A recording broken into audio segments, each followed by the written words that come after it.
नमस्कार, दैनिक जागरण में आपका स्वागत है और मैं आपके साथ प्रिया बिस्ट। कुछ दिन पहले डोनाल्ड ट्रंप ने ईरान को कड़ा अल्टीमेटम दिया कि अगर 48 घंटे में स्ट्रेट ऑफ हॉर्मुज शुरू नहीं हुआ तो वो पावर प्लांट्स पर हमला कर देंगे।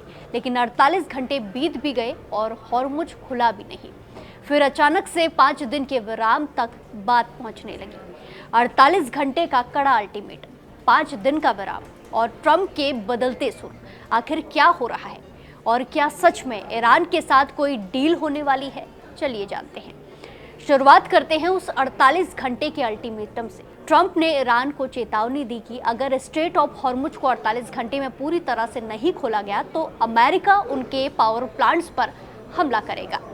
अमेरिका ने धमकी दी कि पहला निशाना सबसे बड़ा बिजली संयंत्र होगा और उसे पूरी तरह नष्ट किया जाएगा। लेकिन ईरान ने ट्रंप की धमकियों को खारिज कर दिया। उनका कहना था कि अमेरिका के साथ कोई भी सीधी या इनडायरेक्ट बातचीत नहीं हो रही है और ट्रंप के दावे सिर्फ हवाई हैं।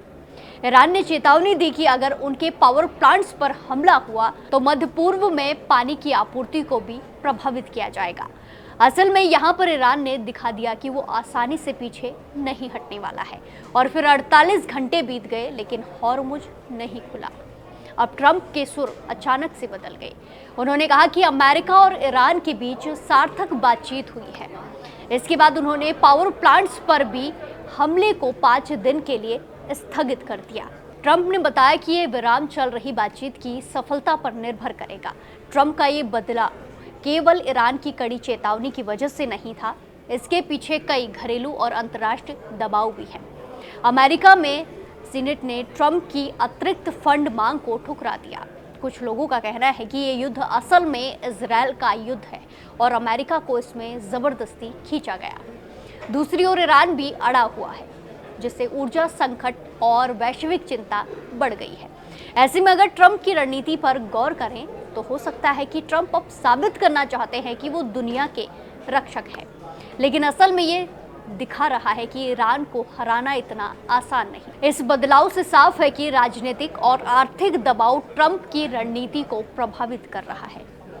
वहीं ईरान की स्थिति देखें तो ईरान ने साफ कर दिया है कि वो किसी भी अप्रत्यक्ष या फिर सीधी अमेरिकी वार्ता में शामिल नहीं है। उन्होंने ये भी संकेत दिए हैं कि अगर हमला हुआ तो मध्य पूर्व की पानी की आपूर्ति संकट में पड़ जाएगी। इसीलिए ट्रंप को अब दिखने लगा है कि ईरान के साथ डील करना आसान नहीं है। अब सवाल वही है जो हमेशा से है, आगे क्या होगा?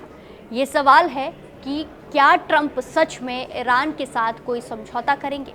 फिलहाल 5 दिन का विराम केवल बातचीत को आगे बढ़ाने के लिए है। दुनिया की नज़रें अब ईरान और अमेरिका की अगली चाल पर टिकी हुई हैं। आने वाले दिनों में ही पता चलेगा कि शांति होगी या फिर तनाव, युद्ध और ज़्यादा बढ़ेगा। तो ये थी ट्रंप और ईरान के बीच हालिया घटनाओं की पूरी कहानी। आपको क्या लगता है? कमेंट्स में ज़रूर बताएं। नमस्कार।